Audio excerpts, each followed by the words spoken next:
नमस्कार, मैं विकास महाराज। आज सरोद के विषय में कुछ बातें आपसे रूबरू करना चाहता हूं।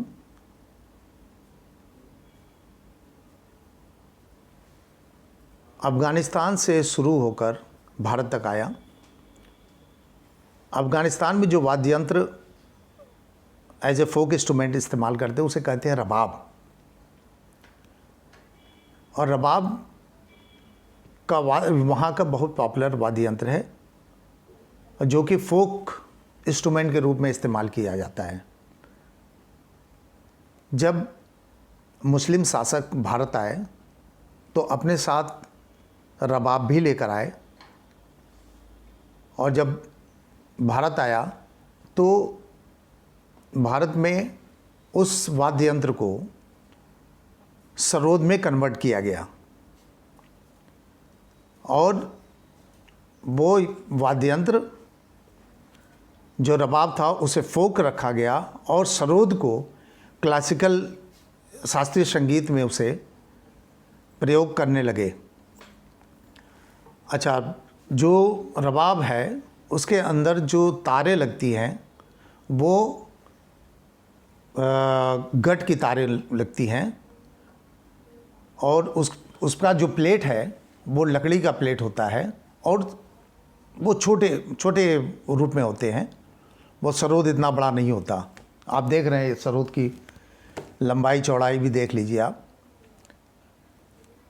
जब भारत में आए, इसकी उत्पत्ति हुई सरोद की, तो इसके अंदर कई प्रकार के तारों की इस्तेमाल भी होने लगी, जिसमें स्टील का तार, ब्रोंज का तार, कॉपर का तार,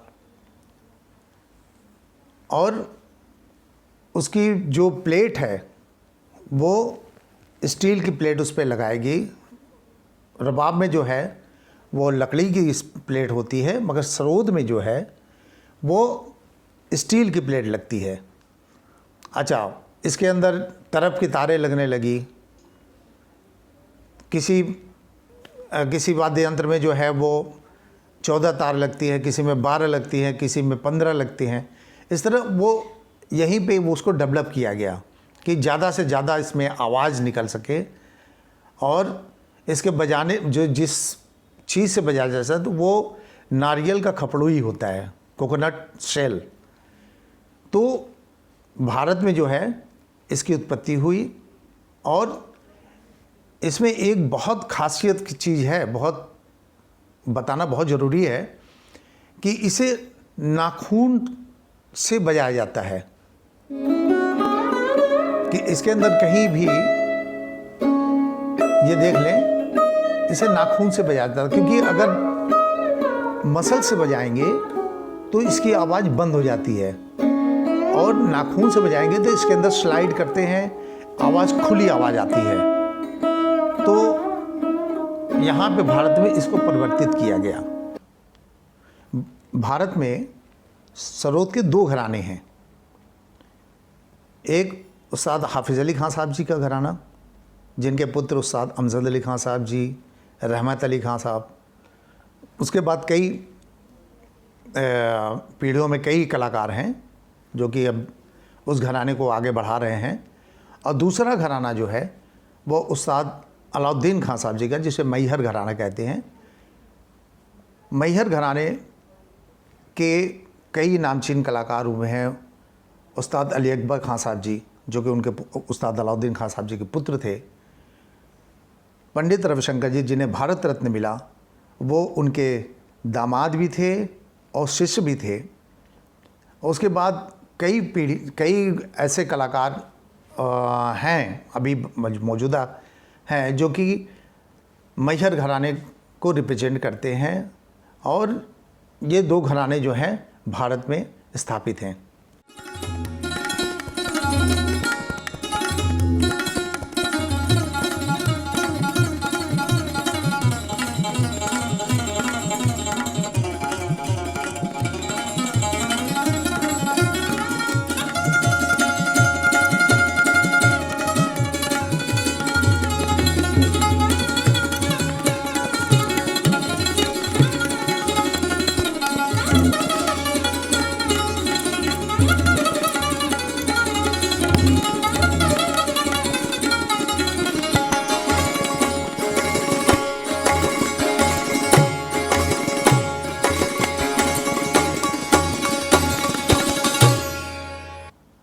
अब मैं आपको सरोद का संबंध काशी से कैसे हुआ वो बताने जा रहा हूँ। चूँकि मैं तबले घराने से संबंधित हूँ, बनारस घराने से संबंधित हूँ, और पहले मैं तबला बजाता था। हमारे पिताजी बंगाल टाइगर पंडित नरको महाराज जी, नाना पंडित कंठे महाराज जी, मामा पद्मी भूषण पंडित किशन महाराज जी जैसे परिवार से संबंधित हूँ। एक वाकया ऐसा आया कि एक कार्यक्रम में सरोद वादन का कार्यक्रम रखा गया था, तो मैंने सरोद सुना नहीं था और न मैंने देखा था। और उस कार्यक्रम में मुझे ये मौका मिला कि मैं जाकर सरोद का आवाज़ और कैसे बजता है ये देखना और सुनना। एक जिज्ञासावश मैं वहाँ गया, तो वहाँ पे बाबा अलाउद्दीन खान साहब जी के शिष्य पंडित राजेश चंद्र मोइत्रा जी का सरोद वादन था। और मैं जब सरोद वादन सुन रहा था तो इतना वशीभूत हुआ कि मेरी इच्छा हुई कि मैं एक बार उनसे मिलूं और उनसे आग्रह करूं कि मुझे भी सरोद की शिक्षा दें। जब मैं उनसे मिलने गया और उनसे अपनी जिज्ञासा उनके सामने समक्ष रखी, तो उन्होंने बड़े सहर्ष भाव से कहा कि अरे क्यों नहीं, आप तो ऐसे घराने के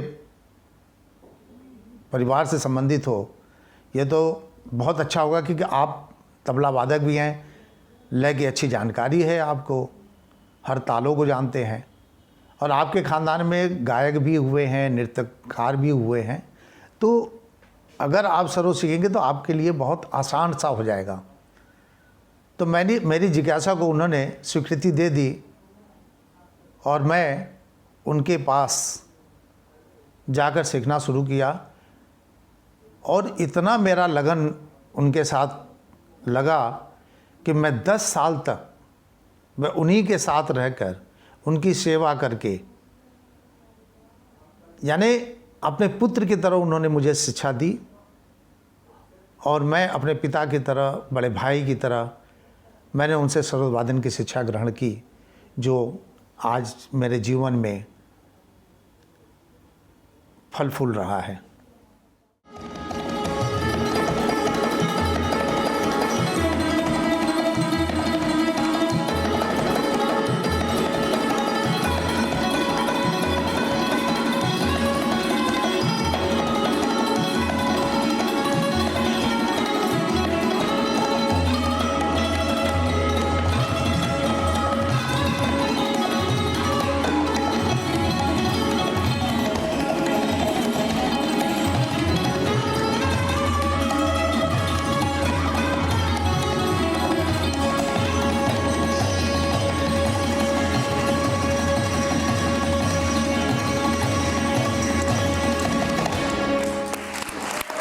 आज के दौर में समय कम है और अर्थ की बड़ी ज़रूरत है। जो भी कोई सीखना चाहता है तो वो ये चाहता है कि कम समय में हम कमाई कर सकें, कुछ अर्न कर सकें, पॉपुलैरिटी मिले हमें। इसीलिए वो जैसे तबला है, सितार है, वोकल है, डांस है, इसमें इन्वेस्ट आप कम करिए, फ़ायदा आपको ज़्यादा मिलेगा। मगर सरोद क्यों इतना पीछे रह गया, इसका मुख्य कारण ये है कि एक तो वाद्य यंत्र इतना महंगा है। आप सितार लेने जाएं 10,000 12,000 रुपये का सितार मिल जाएगा आपको, बहुत हद्दा आपको 40,000 45,000 रुपये तक का सितार मिल जाएगा। मगर एक यानी प्रोफेशनल सितार, मगर आज एक सरोद लेने जाएं जो कि एक ट्रेनर के लिए अगर सरोद लेने जाएंगे तो 30-35 हज़ार रुपये से शुरू होता है ये साज, और ये 1.5 लाख 2 लाख रुपए तक आपको मिलेगा। एक प्रोफेशनल सरोद प्लेयर को अगर सरोद लेना हो तो वो 1.5 लाख से 2 लाख के बीच में मिलेगा। एक तो इस वाद्य यंत्र में रियाज बहुत चाहिए, उसमें आपको ज़्यादा मेहनत करना पड़ेगा, ज़्यादा से ज़्यादा समय देना पड़ेगा। अच्छा, वाद्य यंत्र भी ऐसा है जैसे इसमें जो है सारे गामा पधा निसा, कहीं फ्रेट नहीं है, कहीं पर्दा नहीं है, तो खाली उसको सही स्वर पकड़ने में आपको 1-2 साल लग जाएंगे।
मुझे खुशी इस बात की है कि भारत की सबसे बृहद जनसंख्या वाली प्रदेश उत्तर प्रदेश का एकमात्र सरोद वादक हूँ।